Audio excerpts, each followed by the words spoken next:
व्यक्ति के पास मुद्दे कई होते हैं, वोट एक होता है। अगर पैसे दे करके या अगर किसी भी तरीके से, किसी भी तरह कैश अकाउंट के इनिशिएटिव से अगर विधायक इस पाले से उस पाले लाए जा सकते हैं, तो उन जनाकांक्षाओं का क्या? मैं पुराने आंकड़े देख रहा था कि बीजेपी किसी भी राज्य में अपने लोकसभा के वोट से ज्यादा विधानसभा में वोट नहीं ला पाई। तो क्या ब्रांड मोदी पर ज्यादा डिपेंडेंसी राज्यों में बीजेपी के लिए घातक सिद्ध हो रही है? मैं बिल्कुल ही इसको देश की बड़ी राजनीति से जोड़ के देखना नहीं चाहता। नमस्ते, मेरा नाम है दीपक तनगुरिया। उम्मीद है आप सब स्वस्थ और अपने और अपनों का ख्याल रख रहे होंगे। जैसा कि आप जानते हैं कि भारत का लोकतंत्र विश्व स्तर पर भारत की सबसे महत्वपूर्ण पहचान है, और लोकतंत्र की सबसे अपरिहार्य और सबसे अहर्ता महत्वपूर्ण है वह है भारत का चुनाव।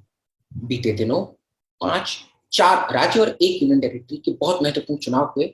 उसके नेशनल ट्रेजेक्टरी पर क्या प्रभाव पड़ेगा, क्या उन राज्यों के भीतर में क्षेत्रीय पार्टियां या राष्ट्रीय पार्टियों का क्या वजूद रह जाएगा, कांग्रेस की जो अखिल भारतीय ध्वस्त होने की कहानी है उसको हम किस तरह देखेंगे, या भाजपा का जगन्नाथ रुकने को हम टटोलने का तलाश करेंगे।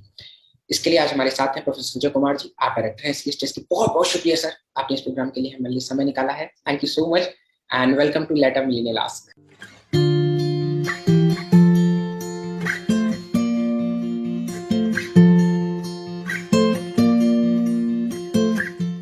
तमिलनाडु का जो चुनाव था, 2016 में जयललिता चली गई, 2018 में करुणानिधि की मौत हो गई। और मैंने कुछ बायोग्राफी और कुछ हिस्सों से तलाशने की कोशिश करी कि वहां पर एक बहुत बहुत जबरदस्त क्रेज था। तो अपने 2 सबसे बड़े स्टालवर्ट लीडर्स को खोने के बाद तमिलनाडु में एआईएडीएमके जो कि 2011 में भी जीती, फिर 16 में भी जीती, उसके बाद ये परिणाम किस तरह से रहे सर? देखिए, दोनों लीडर इस चुनाव में मौजूद नहीं थे। अगर उनमें से एक लीडर मौजूद होते तब इसका एक विश्लेषण उपयुक्त होता कि भाई एक लीडर तो, एक स्टॉलवर्ट तो थे और दूसरे स्टॉलवर्ट नहीं थे, उसका किस तरह का प्रभाव पड़ा।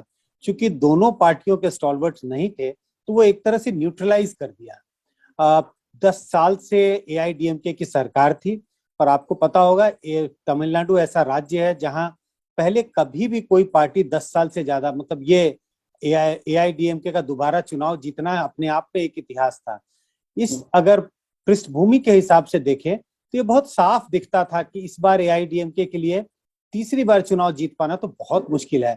ऐसा नहीं है कि चीजें मतलब ट्रेंड्स टूटते नहीं है। आप बगल के राज्य केरल में बदलाव आया, जहां पे एक सरकार दोबारा चुनाव जीत के नहीं आती है, वहां पे 40 साल के बाद इतिहास बदला। तो एआईडीएमके भी इतिहास बना सकती थी, लेकिन लोकसभा के जो चुनाव के नतीजे थे, जो जिस तरह के वहां के हालात थे, उन चीजों को देखते हुए ऐसा लगता नहीं था कि एआईडीएमके अपना तीसरा चुनाव जीत पाएगी। इस बात का हमें और ध्यान रखना चाहिए कि जितना एकजुट डीएमके दिखाई पड़ता था अपने शीर्ष नेता को खोने के बावजूद, उतना एकजुटता एआईडीएमके के अंदर नहीं थी। एआईडीएमके में पहले तो बहुत बिखराव आए, बाद में थोड़ी एकजुटता आई, लेकिन कहीं ना कहीं उस तरह की एकजुटता दिखाई नहीं पड़ रही थी जिस तरह का डीएमके में देखने को मिलता था। इन सब चीजों का प्रभाव जो है परिणाम पर देखने को मिला और डीएमके ने एक बड़ी जीत हासिल की। आपने 3 अप्रैल को जो आपने लेख लिखा था दैनिक भास्कर में, उसकी तरफ भी आपने उसमें इशारा भी किया था इस चीज के प्रति। तो क्या जो स्टालिन है या उसका ठीक नाम प्रोनाउंसिएट कर पा रहा हूँ मैं, तो इन दोनों ने क्या अपने आप को इस्टेब्लिश कर लिया है एक इंडिपेंडेंट लीडर की वजह से? अभी भी आप देखते हैं कि ये अभी उसी मतलब जयललिता के नाम पर ही या करुणानिधि के नाम पर ही अपने आप को प्रेजेंट कर रहे हैं? नहीं, बिल्कुल मैं कहूंगा कि इन्होंने अपने आप को स्टैब्लिश कर लिया। स्टैब्लिश करने और नहीं करने का जो डिबेट था वो तब होता अगर करुणानिधि इस समय मौजूद होते, जिंदा होते, ये डिबेट शायद लालू और तेजस्वी के बारे में किया जा सकता। लेकिन मुझे नहीं लगता कि तमिलनाडु में इस डिबेट की कोई आवश्यकता है। वो लीडर अब मौजूद नहीं है। ऐसी स्थिति में लोग स्टालिन को ही देख रहे हैं, और स्टालिन कोई बच्चे नहीं है। स्टालिन 67 साल के हैं, पूरा अनुभव उनके साथ है, और पार्टी का जनाधार तो है ही है। तो मैं सोचता हूं उन्होंने अपने आप को स्टैब्लिश कर लिया है एक लीडर के रूप में, बड़ी जीत हासिल की है। अगर ये जीत अगर मामूली सी जीत होती तब तो हम प्रश्न चिन्ह लगा सकते थे कि कितना लोग स्टालिन को एक लीडर के रूप में मानते हैं या नहीं मानते हैं। लेकिन जिस तरह की जीत हासिल की है, मुझे लगता है कि स्टालिन ने अपने आप को एक लीडर के रूप में स्थापित कर दिया है। एक सवाल मैं आपसे केरला की तरफ से समझना मैं चाहता हूँ। हालांकि जो बात आपने बंगाल में, जो आपने दैनिक भास्कर के लेख में कही थी, मुझे लगता है केरला पर ज्यादा अप्लाई होती है कि डेवलपमेंट की पॉलिटिक्स आपको वोट ला करके देती है, बाकी चीजें फिर बहस का मुद्दा बन जाती है। केरला में ये 40 साल का जो क्रम था, हालांकि मैं राजस्थान से आता हूँ तो हमें तो आदत है 5 साल में इधर उधर शिफ्ट होने की, केरला में ये 40 साल का क्रम कैसे टूटा और लोकसभा का जो इम्पैक्ट था जहाँ पर कांग्रेस ने अच्छी परफॉर्मेंस की थी, वो यहाँ पर आकर के उतना बेहतर तरीके से काम कैसे नहीं कर? देखिए, केरल में जो कुछ भी हुआ इसके संकेत मिलने शुरू हो गए थे, और संकेत कहाँ से मिल रहा था? संकेत नगर निगम जो पंचायत के जो चुनाव थे वहां से मिल रहा था। हालांकि मैं इस बात का पक्षधर नहीं हूं कि पंचायत के चुनाव या एक चुनाव दूसरे चुनाव को की ओर संकेत देते हैं, लेकिन कई मायने में वो चुनाव संकेत इसी के लिए दे रहे थे क्योंकि वो चुनाव पैंडेमिक के बाद हुआ और पैंडेमिक के आसपास हो रहा था। और जिस तरह से सीएम ने पिनियारी विजयन ने अपने आप को स्टैब्लिश किया था एक स्ट्रॉन्ग लीडर के रूप में, जिस तरह से उन्होंने अपने वेलफेयर प्रोग्राम्स चलाए और खासकर गरीबों के लिए, तो कहीं ना कहीं वो अपना जनाधार बचा पाए ही नहीं, सिर्फ उन्होंने अपना जनाधार बढ़ाया।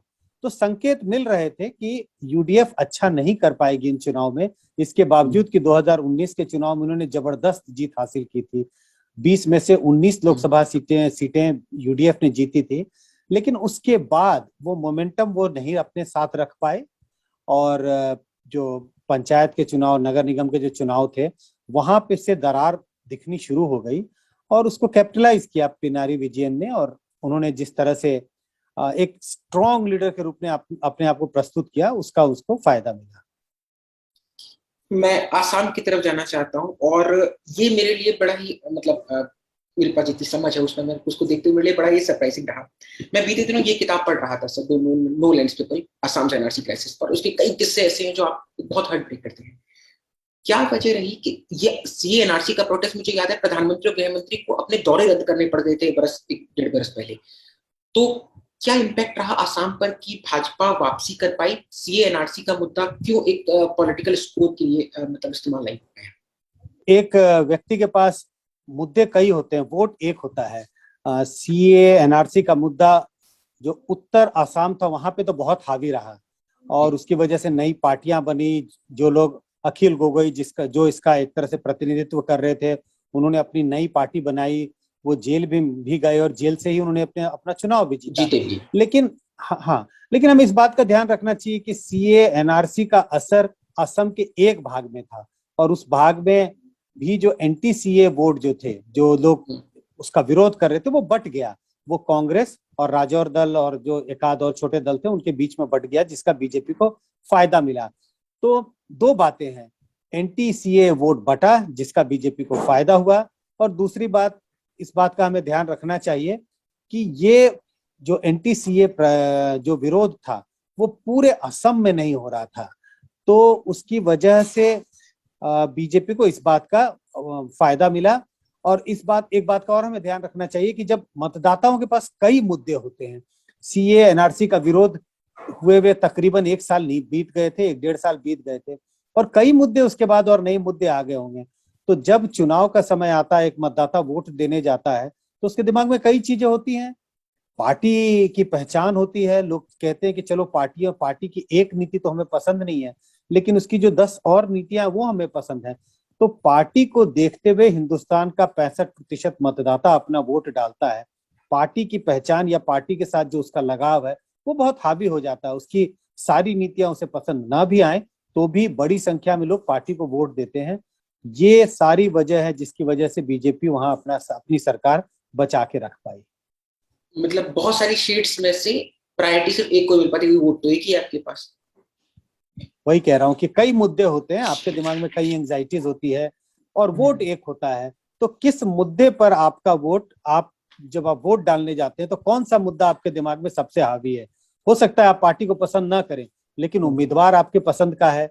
कई पर्सनल कंसिडरेशंस हो सकते हैं, लेकिन ये तो संभव नहीं है कि हर कैंडिडेट के साथ आपके पर्सनल कंसिडरेशंस होंगे।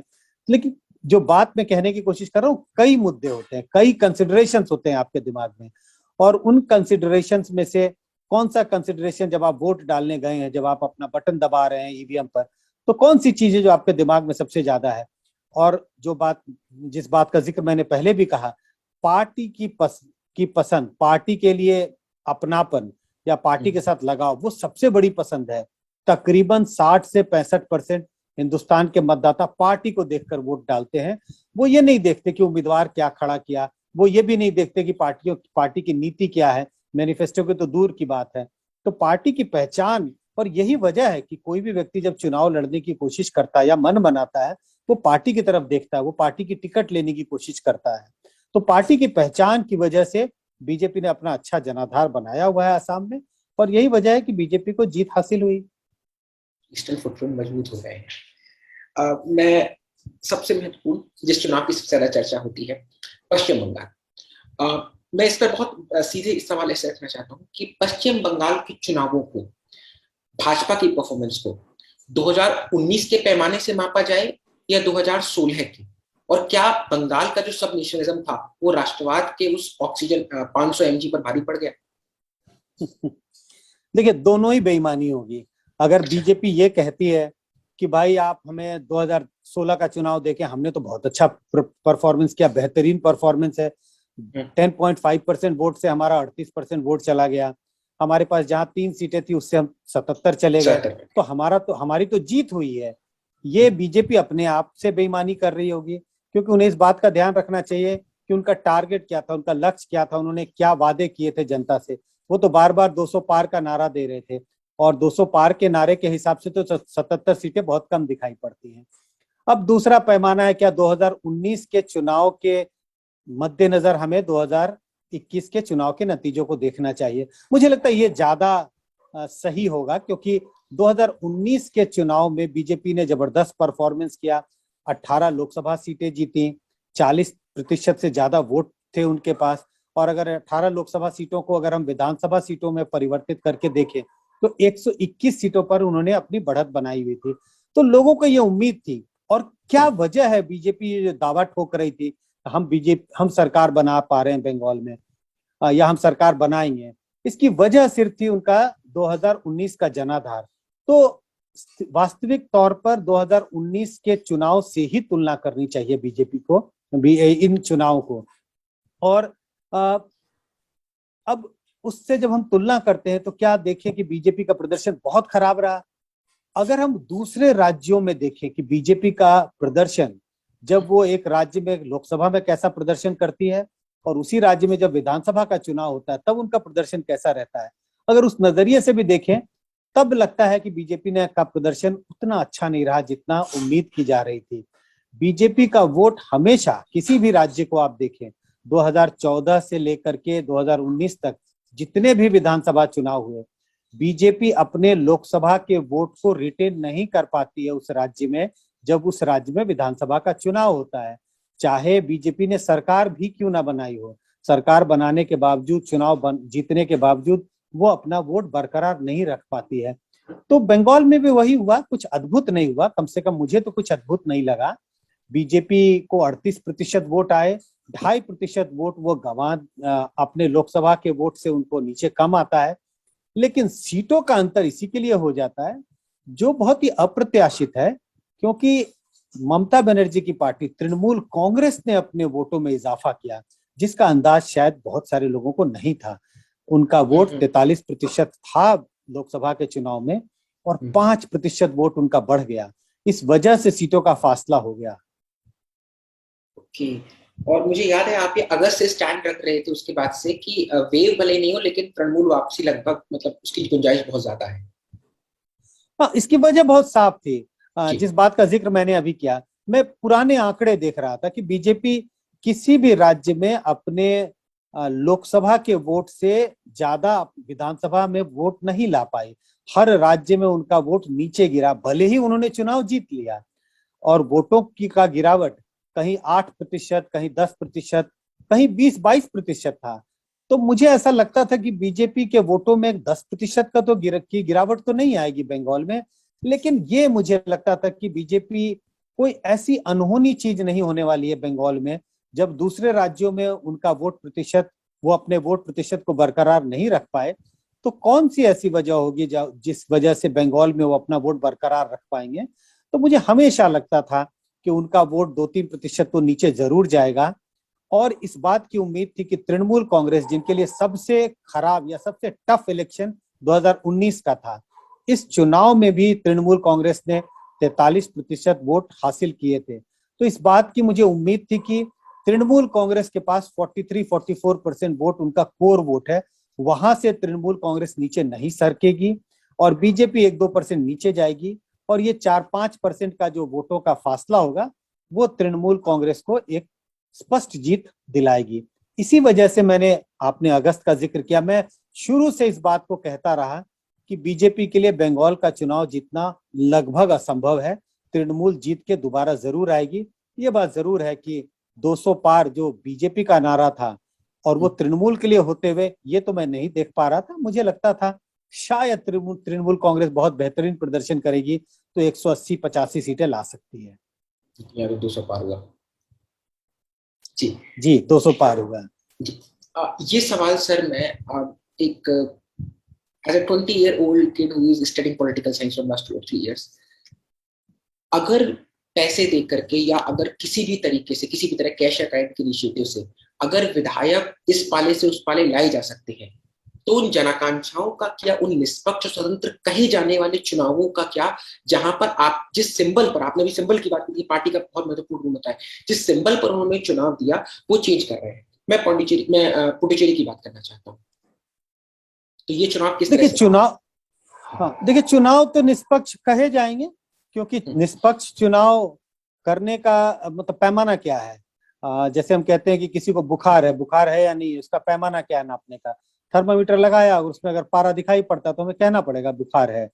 तो निष्पक्ष चुनाव, अगर कोई वायलेंस नहीं हुआ, कोई शिकायत नहीं हुई, किसी मतदाताओं को रोका नहीं गया, तो चुनाव तो निष्पक्ष है। लेकिन क्या चुनाव निष्पक्ष और बेईमानी में लोग, जो जनता के प्रतिनिधि हैं, उनके द्वारा की गई बेईमानी और चुनाव की निष्पक्षता में अंतर है।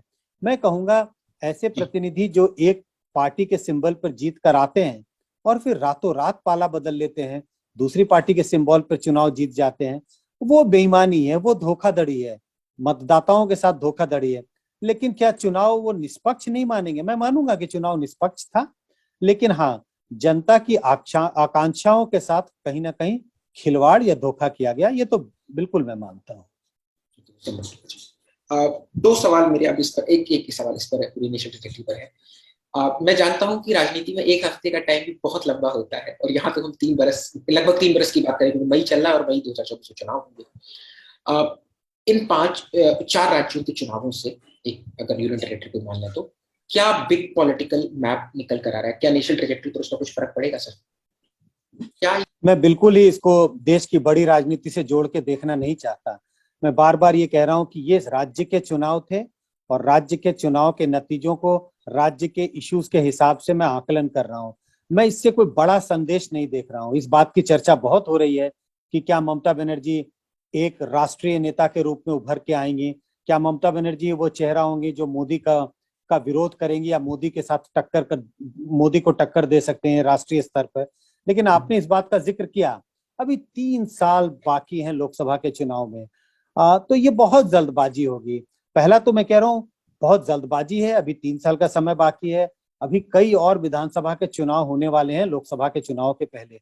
और अगर बीजेपी कई राज्यों में बड़ी जीत हासिल करती है, और ऐसे राज्य हैं जहां बाइपोलर कंटेस्ट होंगे, जहां मल्टीपोलर कंटेस्ट है, बाइपोलर कंटेस्ट कांग्रेस के साथ है, और बीजेपी के लिए उन राज्यों में चुनाव जीतना ज्यादा आसान है जहां उनका मुकाबला कांग्रेस के साथ होता है। कम से कम पिछले 10 साल में ऐसा देखने को मिला है।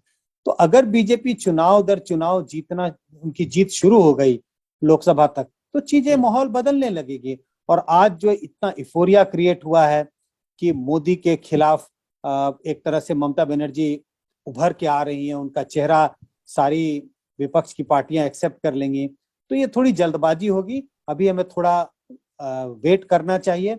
दूसरी दिक्कत, ये जो गठबंधन की बात होती है, इसकी दिक्कत सबसे बड़ी ये है कि बहुतायत की दिक्कत है।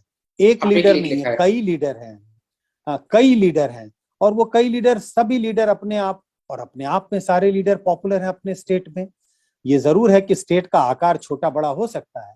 क्या केजरीवाल पॉपुलर नहीं है? केजरीवाल बहुत पॉपुलर है दिल्ली में, लेकिन दिल्ली का दिल्ली राज्य का आकार छोटा है, सिर्फ 7 MP हैं। अगर हम नवीन पटनायक की बात करें, ऐसा मुख्यमंत्री जो 4 बार 5 बार अपना चुनाव लगातार जीत रहा हो, 2019 के चुनाव में भी उन्होंने बीजेपी को करारी टक्कर दी, क्या वो पॉपुलर नहीं है? वो भी बहुत पॉपुलर है अपने राज्य में। क्या केसीआर पॉपुलर नहीं है तेलंगाना में? अपने राज्य में वो भी पॉपुलर है। हमने डीएमके की बात की, स्टालिन भी पॉपुलर हैं। तो ऐसे कई लीडर हैं जो पॉपुलर हैं, लेकिन इनकी पॉपुलैरिटी सिर्फ अपने राज्य तक सीमित है। दुर्भाग्य की बात यह है कि इनमें से कोई ऐसी पार्टी नहीं है जिसका जनाधार अपने राज्य को छोड़कर किसी दूसरे राज्य में थोड़ा भी हो।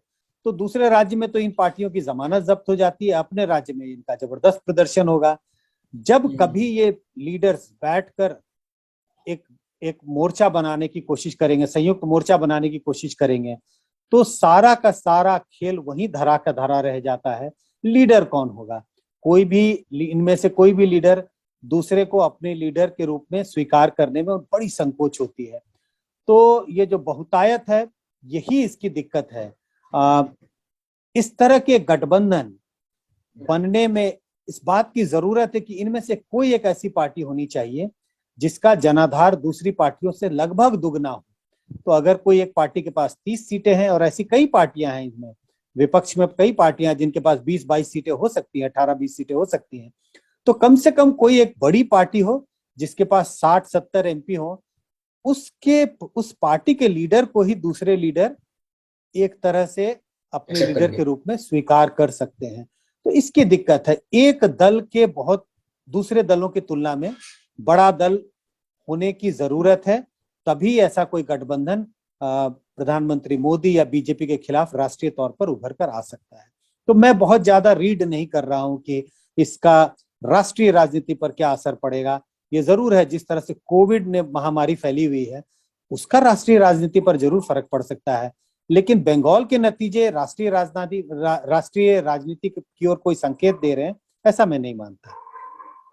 और मुझे याद है जब आप ममता बनर्जी की बात करें तो उम्मीद की, मुझे याद है शायद मैं 9th या 10th क्लास में रहता था उस वक्त, तो नीतीश कुमार से बहुत उम्मीदें बांधी और पाली गई थी 2015 के आसपास में। एक मैं आखिरी सवाल इसकी तरफ मैं जानना चाहता हूँ सर कि क्या जब ये मान लीजिए अगर आज जैसा आपने सत्ता अख्तियार कर लेती है, क्या राज्यों के चुनावों में बीजेपी की जो पॉलिटिक्स है कि वो मोदी सबसे बड़े लीडर हैं, बहुत ज्यादा उनकी पॉपुलैरिटी अनडाउटली है, मतलब मेरे जैसे मिलेनियल्स भी सत्ता हमारी उम्र से इतनी ज्यादा उम्र के लोग से कनेक्ट कर पाते हैं, तो क्या अगर वो राज्य के चेहरे के जैसे दिलीप घोष का चेहरा था लेकिन उसको करेक्ट नहीं कर पाया उस तरह से, तो क्या ब्रांड मोदी पर ज्यादा डिपेंडेंसी राज्यों में बीजेपी के लिए घातक सिद्ध हो रही है? बिल्कुल, आंकड़े बहुत स्पष्ट बता रहे हैं। हमने इस बात का जिक्र किया कि किसी भी राज्य में बीजेपी अपने लोकसभा के वोट को बरकरार नहीं रख पाती है, और कोई ऐसा राज्य नहीं है जहां प्रधानमंत्री मोदी ने दमखम कर प्रचार नहीं किया। हर राज्य में बीजेपी का डिपेंडेंस प्रधानमंत्री मोदी के चेहरे पर होता है। तो मुझे लगता है बीजेपी के लिए बड़ा संकेत है। संकेत यह है, राज्य के चुनाव राज्य के लीडर के भरोसे छोड़ना चाहिए, उनको वो दायित्व देना चाहिए। केंद्र के नेता जरूर जाएं, प्रचार करें, वोट जरूर मांगे, लेकिन अगर बीजेपी को सक्सेसफुल होना है तो राज्य की जो नेतृत्व है उसको प्राथमिकता दें, राज्य के इश्यूज को प्राथमिकता दी जाए। तो स्टेट लेवल लीडरशिप है उसको प्रोमिनेंस देने की जरूरत है। अगर जहां पार्टी का जनाधार बहुत मजबूत है तब तो वो मतलब उसको ओवरकम कर पाते हैं, क्योंकि हम असम का जिक्र कर सकते हैं। असम में तो उन्होंने कोई चेहरा प्रस्तुत नहीं किया, तो फिर भी वो चुनाव जीत गए, क्योंकि वहां उनकी सरकार थी, वो सरकार में थे, जनाधार बना हुआ था, विपक्ष साथ तो था, लेकिन फिर भी एक उसका ग्रुप जो था वो एक अलग था। लेकिन कुल मिला के संकेत ये है बीजेपी के लिए कि राज्य के चुनाव में उन्हें रीजनल लीडर्स को आगे लाना पड़ेगा, उनको प्राथमिकता देनी पड़ेगी। प्रधानमंत्री मोदी जरूर एक, जैसे कहते हैं केक पर आइसिंग का काम, वो जरूर करें, लेकिन सिर्फ प्रधानमंत्री मोदी के दम पर राज्यों में बीजेपी के लिए सरकार बनाना या चुनाव जीतना उतना आसान अब नहीं है। आने वाले समय में तो और दिक्कत होने वाली है।